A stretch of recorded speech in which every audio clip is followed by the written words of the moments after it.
Welcome back to Unleashing the Brilliance, the podcast where we explore human nature and experience while learning to live our most authentic selves. I am your host, Amy Bascom. Let's dive in.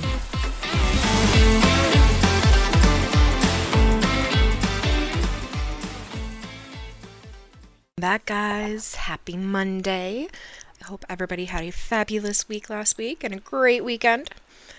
Today, we are going to talk about limiting beliefs and their impact on authenticity, also known as shattering the mirror.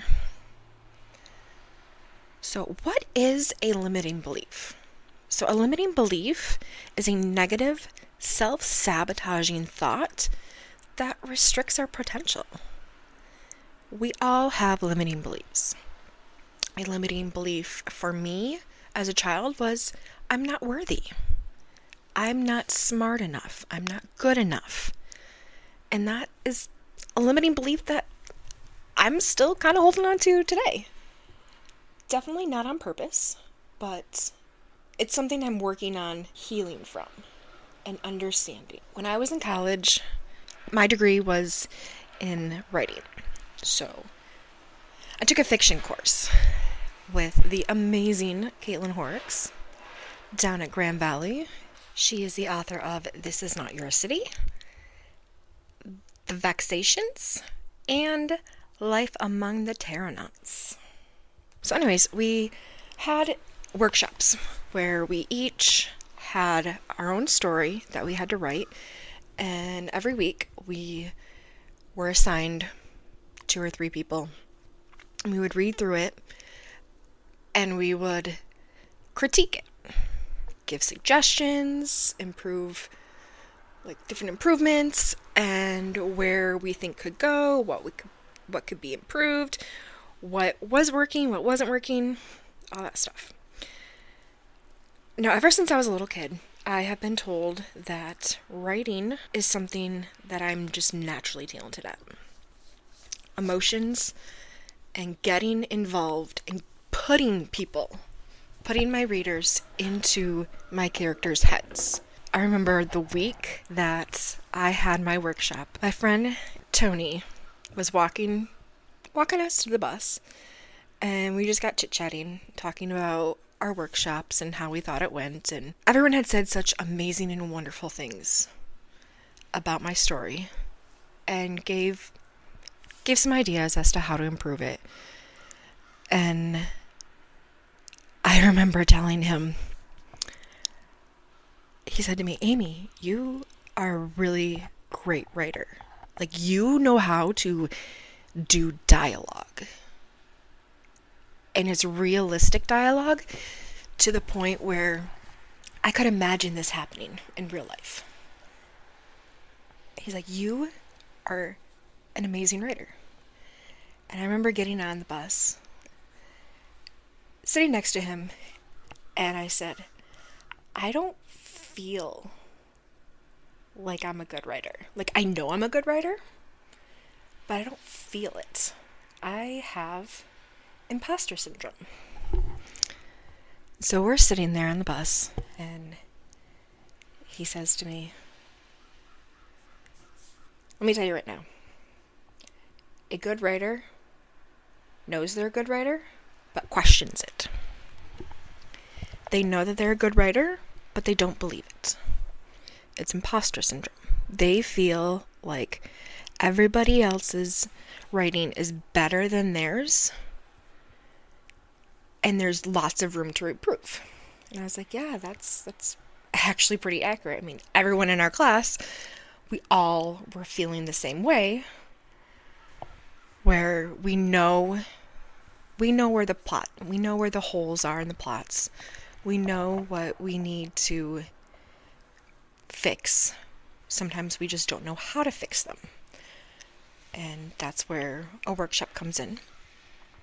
You have beta readers that read through your story and tell you their perspective, what they see is missing, what works, what doesn't work, and together you guys brainstorm how to make this better.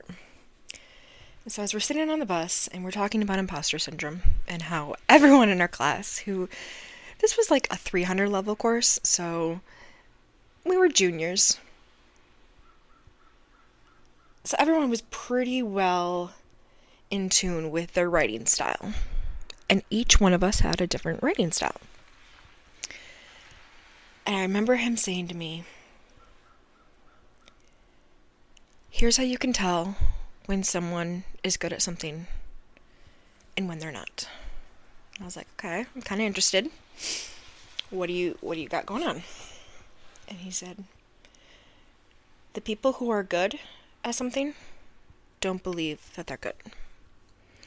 And then the people who suck at it are the people who believe that they are the greatest thing to have ever happened. They have such an overinflated ego that they don't recognize the flaws, the inconsistencies, the plot holes, any of that stuff. Now I'm going to get controversial here because I know a lot of people like to read James Patterson. And my opinion of James Patterson is he's not a good writer. He's really not. But he is a brilliant businessman. And I say that because he's got this overinflated ego as a writer. I mean, this guy cranks out 4 or 5 books a year. At least that's what he was doing when I was in college in like 2011. He's a great businessman because he knows how to get his products, his books, front and center. But if you were to actually take a look at his books, especially his early work, his early work was horrible, terrible. If you look at his earlier work, you can see that the sentence structure is pretty boring.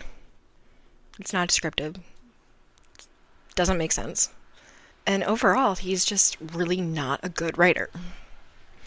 Now, he's a great businessman, besides the fact that he likes to get books out every couple months, so that way his books are front and center.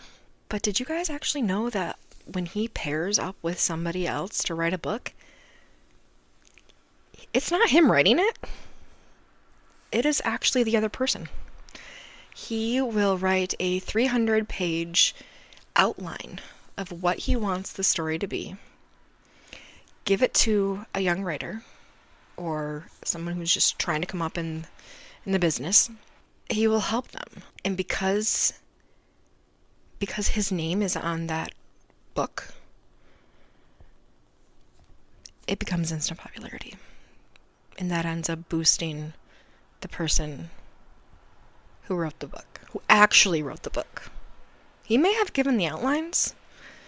He may have given like the broad overall what they want, but he didn't write the words. And I sit there and I think about that sometimes. And I'm just like, wow. He is a brilliant businessman. His level of confidence is insane. But he's a terrible writer. And he knows that. Does he have imposter syndrome? I don't think so. I don't think so because he is a great businessman. He's not a great writer. I think he figured it out pretty quickly that his writing on his own is not very good. So he found talented artists, talented authors to write the books for him. And he just slaps his name on it as well. So how does that pair into authenticity? And how does that pair into accountability? Well, I kind of look at it this way. While I may not be a fan of James Patterson's writing, I've said this multiple times in the last few minutes, I love his business sense. It's brilliant. He has no fears or anything like that.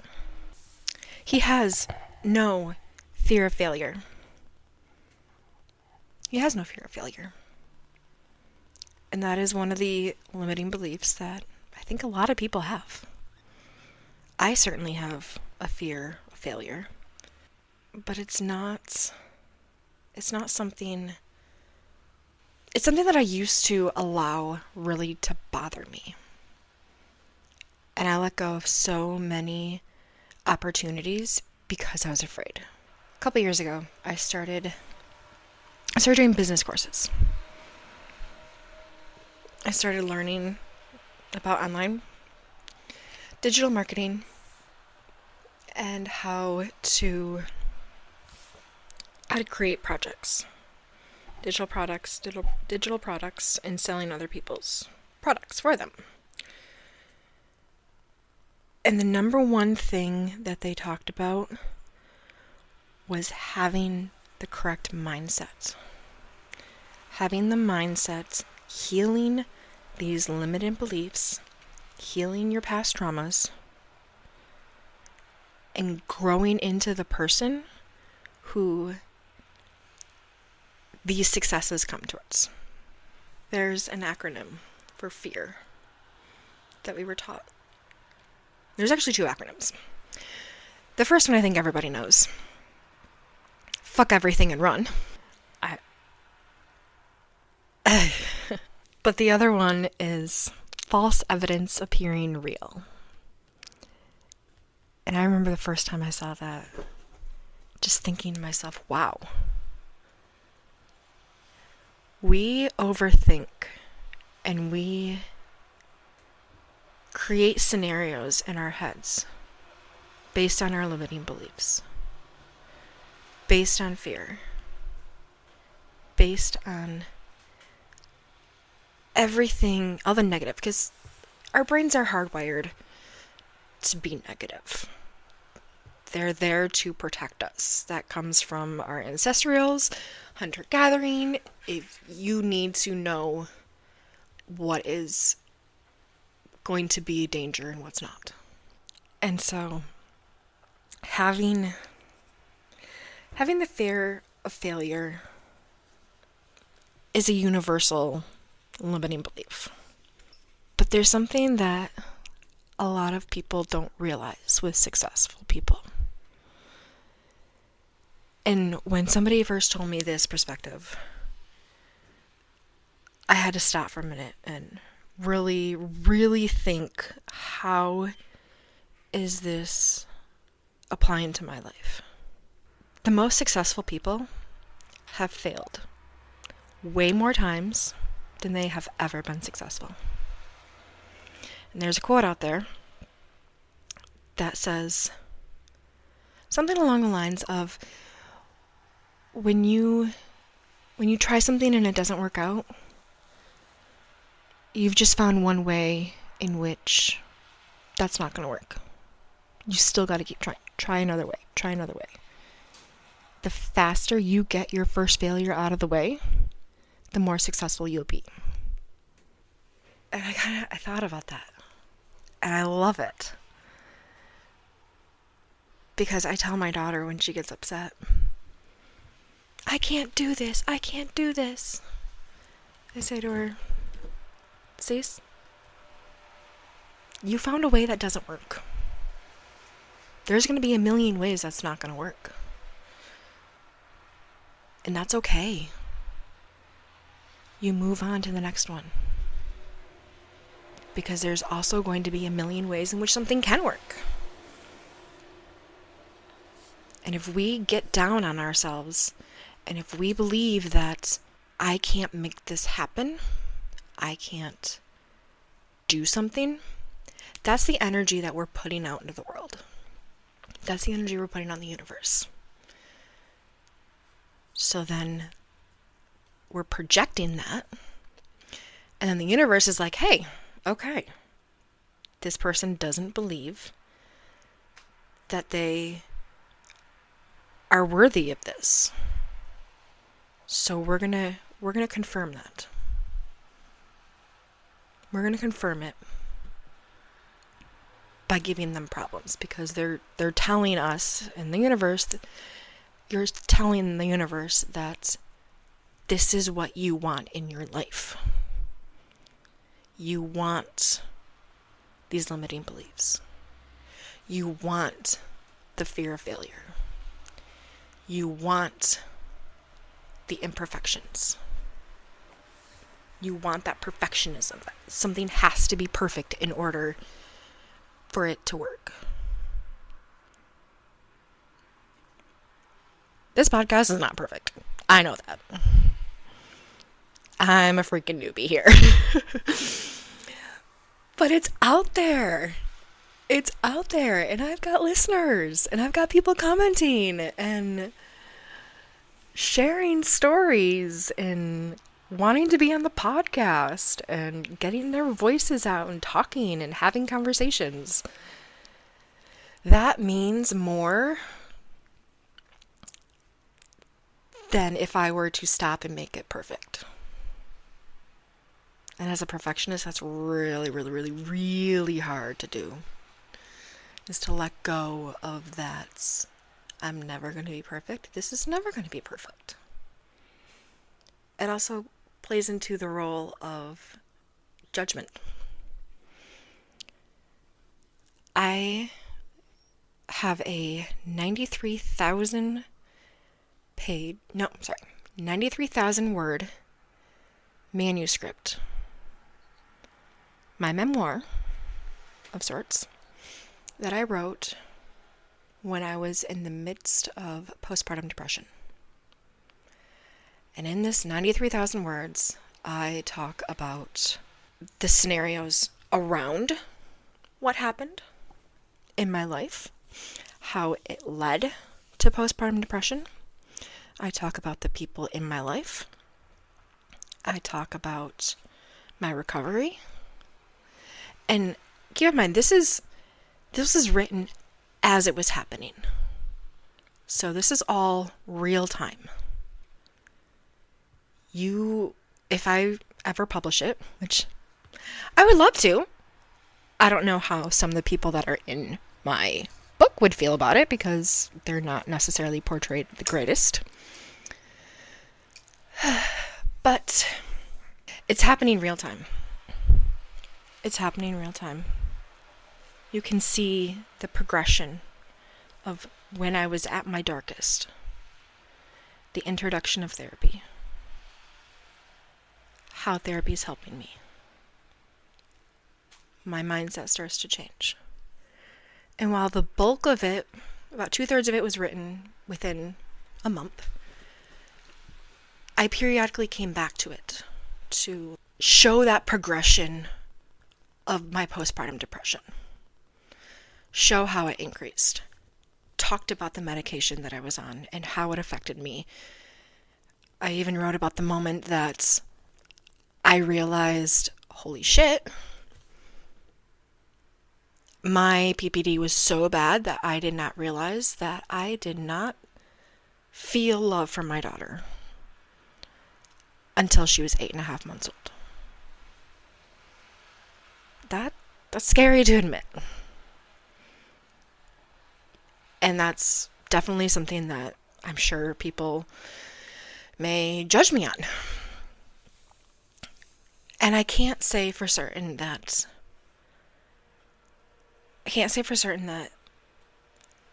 I didn't love her, because the minute I found out I was pregnant, I knew I loved her. I knew it was a girl. Right from the bat. I just knew. I was just going through so much depression, so much stress, so much anxiety, that I felt she deserved better. That limiting belief of I'm not worthy, I'm not good enough. That came out. And that came out in the worst way. The first time her dad left me, she was 2 weeks old. His dad had a mental breakdown, was being sent to a mental hospital for treatment. I remember him walking in to our house, our cute little townhouse. I was sitting on the couch about 9:30 at night, and I asked how his dad was. I asked what's going to happen, like what was going on. He complained about his aunt, and then he said, I've got to go stay at my dad's house. And I was like, what do you mean? What do you mean you need to go stay at your dad's house? And at this point, my daughter's 2.5 weeks old. I knew that I was not well. Mentally, I was not well. I had this intense fear of being alone with my daughter. I had the fear of, am I good enough for her? Does she deserve a better mom? Can I be the mom that she deserves? And as I'm sitting here listening to my husband tell me about this situation that his family's going through, he says to me, I'm the only one of the 4 kids who can go stay at my dad's house and keep an eye on the property. And I said, what the fuck do you mean? And he's like, well, my older sister works full-time. She's got a 1-year-old daughter. My younger sister works full-time, and she has a very erratic schedule. She opens, she's a mid, she closes, her schedule is just all over the place. His older brother and his dad weren't getting along. His older brother was banned from the property. He's like, I'm the only one that can go do this. And I looked at him and I said, you have a newborn at home. Somebody else can go do this. And he said, no, I have to. I'm the only one who can. And I'm going to go. And he left. And we had already been planning on me going to my mom's that weekend. He was supposed to go with me. And I remember calling my mom up crying and just saying, what am I supposed to do? I have a 2.5-week-old baby here, Mom. I don't have anybody to help me. What am I supposed to do? And she said, pack up your stuff. Pack up the baby, come stay at my house for the weekend. We'll just go from there. And that first weekend, turned into a 6-week stay.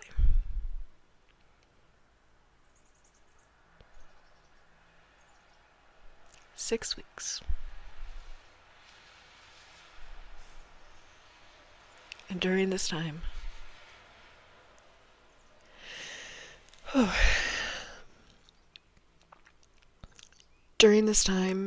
he was more focused on the family he came from than the family he created.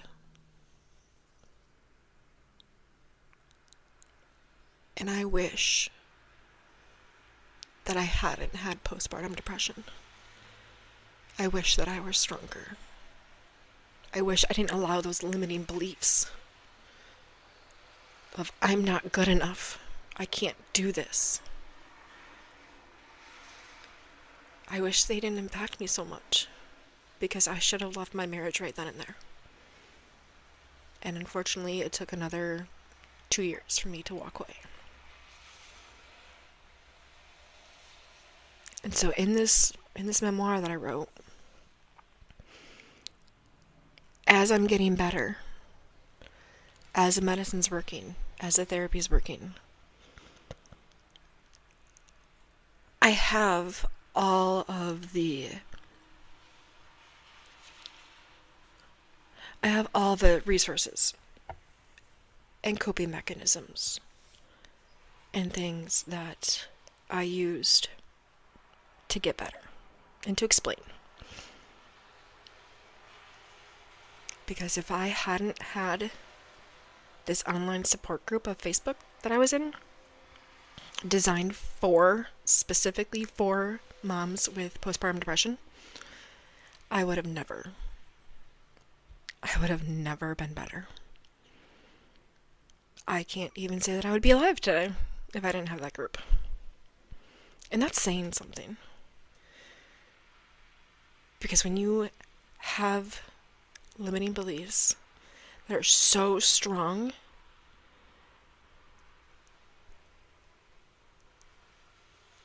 and so powerful, and you're in such a dark place, you feel so alone. You feel like nobody can relate to you. My daughter and I ended up moving into my mom's house officially when she was 3 months old. And we lived there until she was about 3.5. And I remember for the longest time being afraid that I would never be able to live on my own with my daughter. I remember my mom kind of saying to me, "You can't even handle her now. What makes you think you'll be able to handle her on your own?"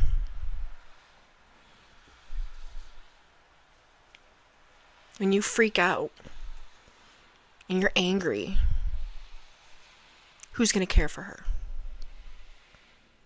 Who's going to do this? And that came with so much guilt and shame that it stunted my ability to be better, feel better, all that stuff. And the longer that I was in therapy, and the more I did shadow work and dig into it, I learned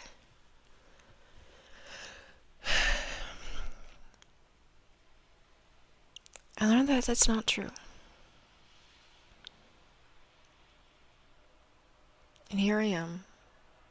Been living with my daughter on her own for like 3.5 years.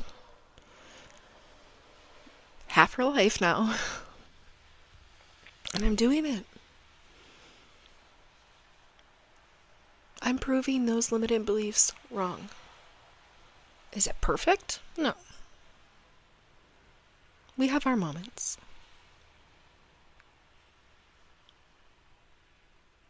But in talking with other moms, I learned that it's not just me that has morning issues.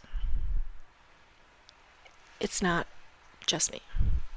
And one of the moms in my daughter's school, she was so freaking sweet. When I told her that I was doing a podcast, she was all excited.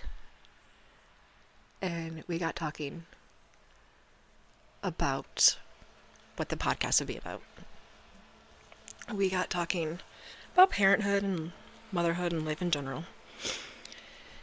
And I remember her saying, we have the tendencies to see other people on the outside and think that their lives are perfect. You see a glimpse of a moment of somebody's parenting, and you judge whether or not that person is a good parent. She's like, but if you were to come to my house, here we are, 7:30 in the morning, I'm screaming and yelling at my kids to get their butts broody because we gotta walk out the door. And I just remember sitting here going, I look up to you. Like, you are, to me, an amazing mom. And if you're having the same issues that I'm having, and you think I'm a good mom and I think you're a good mom, what if these beliefs that I'm not good enough is wrong?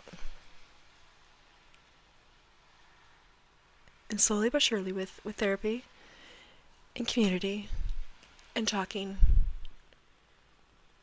being aware of all this stuff made me realize that, yeah, these limiting beliefs are so freaking wrong. I'm a great mom.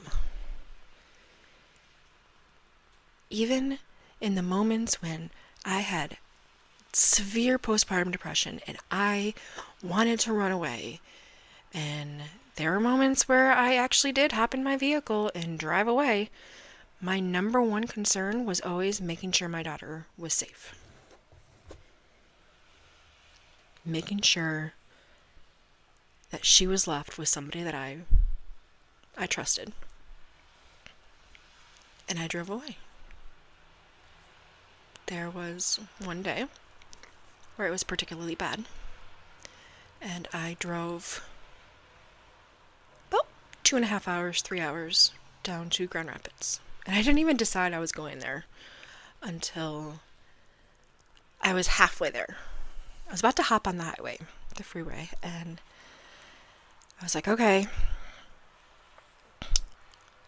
you have a choice. You need to feel like yourself again. Motherhood is bogging you down. Depression is bogging you down. You are losing sight of everything.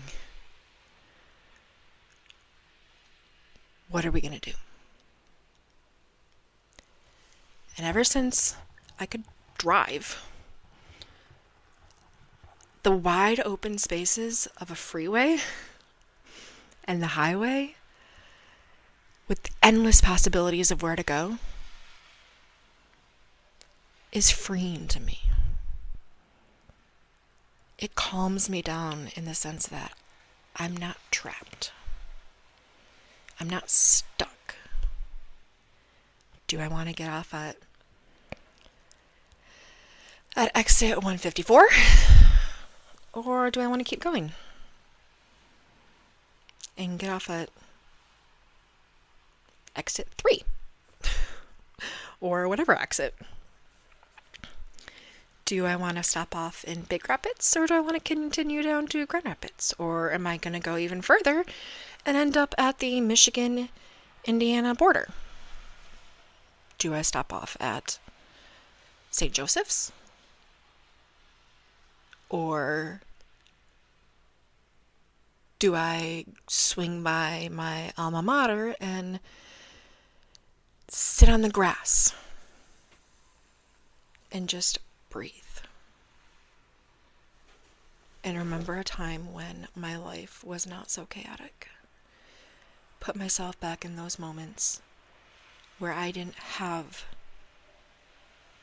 severe depression, when I didn't have a newborn who is absolutely amazing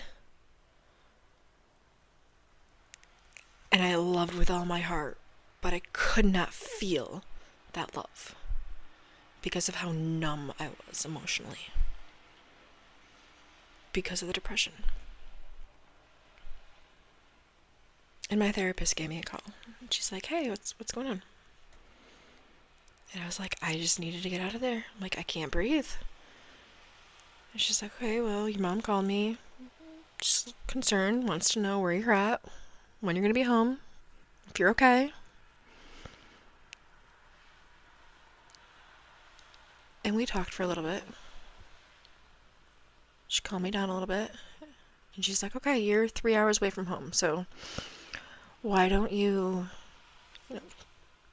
take a breather, do what you got to do, and then when you're feeling better, head on home. And as silly as this sounds, after I hung out with my therapist, I was like, okay, I'm hungry. I drove and got lunch. And I was like, okay. So in my head, I convinced myself I'm able to hop in the car when I'm feeling overwhelmed, when I feel like I don't deserve something, when I feel like I'm not worthy. I'm able to hop in the car and drive. I have that ability. And if it just so happens to mean that I'm driving 3 hours to go to lunch, okay, I'm driving 3 hours to go to lunch.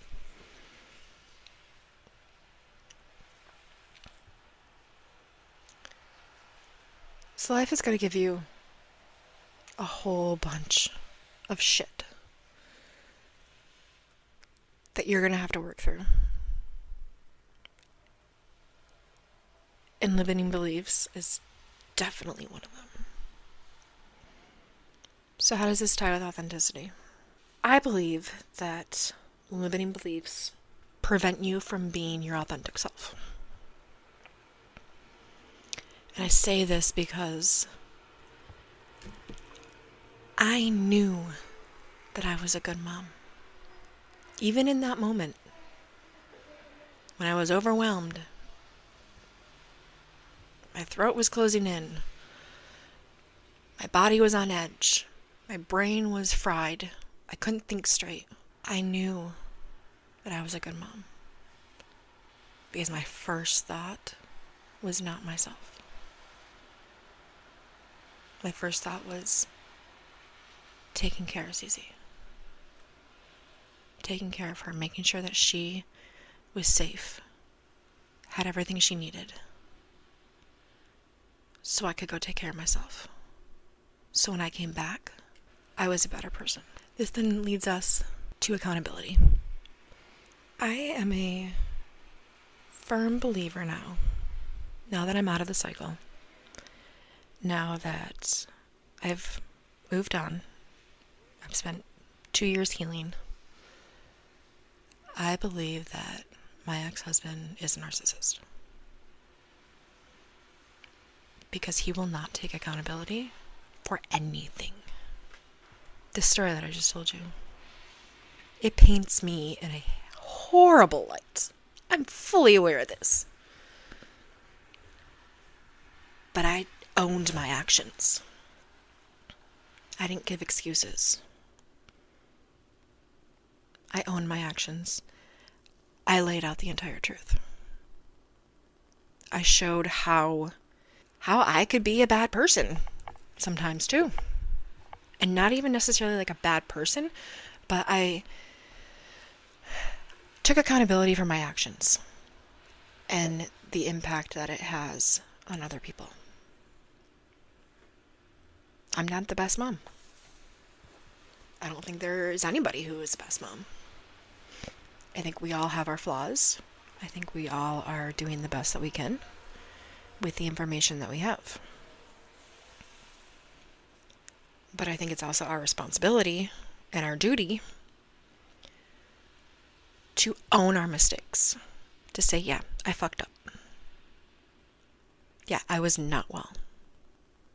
That's not who I am now. I've taken this experience. I've looked at it. I got to the root problem. I worked on the root problem. I learned better. Now I'm doing better. That guy that I was talking about last week, I ended up having to block him because he wasn't taking responsibility for anything. I mean, this guy, he said something along the lines of being 30 and single is just disgusting. And it's detrimental to somebody's health. It's just unacceptable. And I asked, okay, what do you mean? Like, how is this a bad thing? Oh, He said it's demoralizing and it's unhealthy. He says it's demoralizing considering it's directly contrary to what I have always wanted, planned, and seeked to have in life, especially by this point. It's unfortunate and depressing. And I thought about lots of different people who I know who are single at 30. That's not demoralizing. That's not demoralizing in any aspect. I was a married single mom at 30. I was filing for divorce at 30. I don't understand how this person thought. And so I asked him if he's ever done therapy. And he says, I don't need it. I'm not suicidal or anything. And I definitely don't need drugs either. And that right there pissed me off so much. Because that perspective of you have to be suicidal to go to therapy. You need to have drugs. Have a drug problem. You need something for therapy. Therapy always means that you're going to end up on some sort of antidepressant. And that's just not true at all. It's not true in the slightest bit. If you were to talk to a good chunk of therapists, the majority of your clientele, what are they in here for? And it's everyday issues.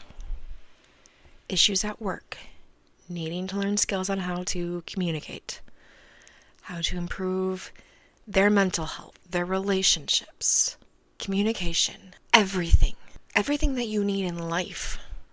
Maybe they went through a hard time and are trying to process something. I went to therapy the first time because I had postpartum depression. And I knew I was not at that point when we discharged because my daughter aged out of the program. I knew that I was not ready to leave. I knew I had a whole lot more work to do. And I lasted just shy of a year, I believe, before I ended up in therapy again. And this time, I delved into trauma. I delved into how can I improve my life. I did 2 sessions, 2 rounds of the DBT book. To the point where my therapist is like, you could probably teach this. Like, you've got this down pat. You know these skills. Now it's time for you to go out there and practice them. Go out there and use the skills. And I am. So this guy, I asked him, well, how did you process and cope with your divorce? How did you heal and grow? What kind of communication and general life skills are in your toolbox? Did you take accountability for the mistakes you've made in your life, in your marriage? Or was it all just her fault? Because if you remember from last week, his ex-wife was an immigrant, scammed him into marriage for a green card. There's a whole bunch more in there. That's his story to tell. That's not mine. But that's like the overall gist of it. And he came back and said the marriage was her fault. And then he goes on and he rattles off about how he's had 9 relationships in 8 years' time. 4 of them were long-term and all this stuff. And I'm just sitting here going, oh my fucking God. You are not taking any sort of accountability for your own actions. A marriage is 2 people coming together. I took accountability for my actions in my divorce, in my marriage. My postpartum depression played a role. Absolutely it did. And I took ownership of that. But this guy had no accountability. He wanted to blame. And it was very, very reminiscent of my ex-husband because he likes to come up with excuses as to why he can't do something. It is somebody else's issues. We are 4 years post-divorce, and he still expects me to manage his finances, manage his life. And I'm like, no, that's not my problem. Take accountability. Take accountability. Own your actions. You're human. You make mistakes. Own up to it. Say, yeah, I fucked up. I made a mistake getting married. And I was so close to saying to this guy, I'm kind of scrolling through our messages. I didn't tell him this, but I definitely told a couple friends. In a marriage, did you not say I do? Did you not propose? Did you not agree to get married? Like, how can you not take accountability for the fact that you're married? I mean, unless somebody had a gun to your head and somebody's forcing you to do something against your will, pretty sure you're a willing companion. Pretty sure you're a willing participant. And when something ends, you have to take a look at the entire situation from the good and the bad, and you have to own mistakes. And he didn't. And I told him, here's some unsolicited advice. You want an older woman because you think you're mature. But what I've witnessed and seen, any woman in her 30s, especially in her mid-30s or the range you're looking for, is going to see through the BS. Because any woman, for the most part, any woman who's in her mid-30s has had negative relationships. We're all learning about narcissism. We're all learning about toxic relationships. We're all learning about emotional abuse, mental abuse, psychological abuse, cycles. How easy it is to fall into cycles and not even know it. And I literally did not realize that I myself had fallen into the same cycle in regards to co-parenting. I didn't realize that. And when I started this podcast, I asked my ex-husband if he wanted to be on the podcast with me, thinking, okay, cool, we'll sit down, we'll talk about how we co-parent. We'll talk about how we set aside our personal feelings and we focus on our daughter and we do what's best for her. Until just before I launched, I learned that was the cycle. He was giving in to whatever I wanted. He didn't want to argue with me. And behind my back, he's going to other people and lying. Blaming me for everything. It's my fault that he lives an hour away. It's my fault that he chose to stay home on Halloween and breaking his promises to our daughter. It's my fault. Everything in his life is my fault. Somehow it always comes back to me. And as I'm learning this information, I'm complaining to my sister, and she says to me, Amy, I saw through this years ago. I tried telling you years ago, and you did not listen. And now you're finally out of that cycle where you can see it. Did you know that survivors of domestic abuse, any kind of abuse really, it takes them at least 7 times before they will fully leave their partner to start a new life. If I were to count how many times my ex-husband and I have broken up, gotten back together, separated, went through a divorce, tried becoming friends, ended up back together, all this shit, it's way over 7. I mean, I think it's over 7 by the time we were married, by the time he left when our daughter was born. And that continued. And it's just, to this day, it still mind boggles me that I didn't recognize it. And I have to take a step back and realize I was battling a lot of self-limiting beliefs. I was battling a lot of mental health issues. I was battling so many silent wars in my head and in my relationship that nobody knew about, because I would put on a fake smile, go to work, be all happy, bubbly in front of customers, in front of coworkers, in front of my bosses. And then the minute I was alone, I'd break down. Holding up a facade is probably one of the hardest things to do when you're running on empty. Because eventually it's gonna crack. Eventually, you're going to not know how to handle things. It's going to become too much.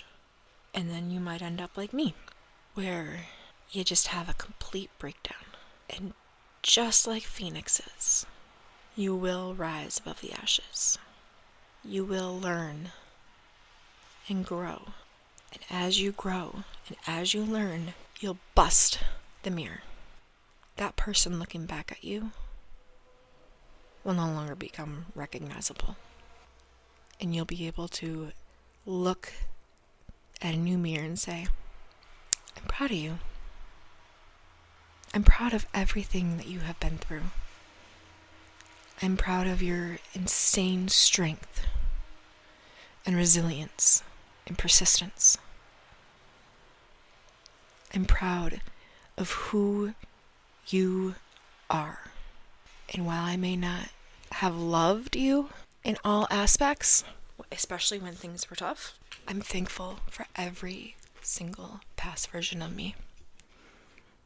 Because without her, I wouldn't be where I am today.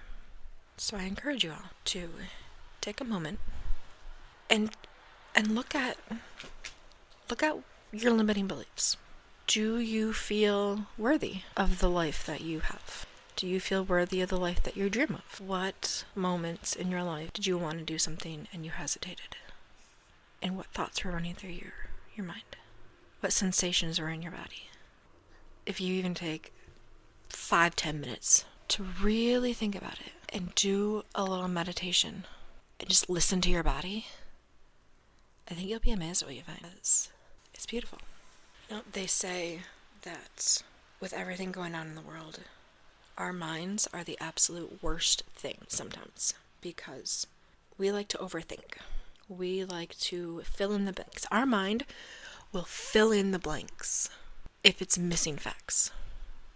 If it has just bits and pieces of a story, it will fill in those blanks for you. So if you are able to sit down with yourself, think about those moments, feel the sensations in your body, identify where in your body it's at, and then you give it a name, name it. The minute you name it and you tame it, you can tackle it. Last week, I went to a psychologist to get tested for ADHD. And as we were talking, I mentioned that I had done EMDR. And she asked me if I had ever been diagnosed with PTSD. And I was like, not formally. I mean, I have trauma in my past, but I've never been diagnosed with it. And so I did 2 hours of testing for ADHD, OCD, PTSD, and checking up on depression and anxiety. Because once you name it, it's less scary because you can look into it. You can figure out how to overcome it. A lot of the monsters that we have in our brains, they're the big scary emotions. One of my big scary emotions turns out to be sadness. You have to sit with those feelings. You have to sit with them. And you have to get to know them. You have to be able to identify what triggers them, what you can do differently, why they're there. And once you do that, and once you are able to name it, it's a lot less scarier. And in naming it and taming it, you're growing. And in life, that's the whole purpose of life, is to learn. Learn and grow and heal. And it's a beautiful thing. So, I'm going to give you guys homework assignments. Let's do a homework assignment. We'll do 2 weeks, because our next week we will have a lovely guest for our Valentine Day episode. But your homework is to take a couple days and really, really think about what limiting beliefs you have. Where did they come from? Where did they start? How they're affecting your life. Name them. Identify them. Give them names. Give them names. May even be actual names. I know somebody who decided that the negative talks in their head, they were gonna name Donald Trump because they absolutely hate Donald Trump. And so they're like, yeah, so when all these negative things crop up, I just say, fuck you, Donald Trump. And they feel better. So name him. Give him a name. Learn about him. And you will be amazed at what can happen. So that is going to be all for today. I did a lot longer episode than I normally do. But I think we learned a lot. And in wrapping up, we talked about limiting beliefs, and the key takeaway there is that our limiting beliefs can stop us from becoming who we are and can stop us from our potential. We learned about authenticity and how limiting beliefs limit our ability to be ourselves, because these limiting beliefs force us to wear a mask to hide things. And we talked about accountability, taking responsibility for the actions that we made, the decisions that we have, and recognizing that it's perfectly fine to not always be the good person. Every single human being on this planet is flawed. And when you own it and you take accountability for it, that bumps you up just a little bit higher and makes you be a better person. So, this weekend and this week, I want you all to have a wonderful time, and we will catch you next week. Don't forget next week that we have a guest, and you'll learn a love story.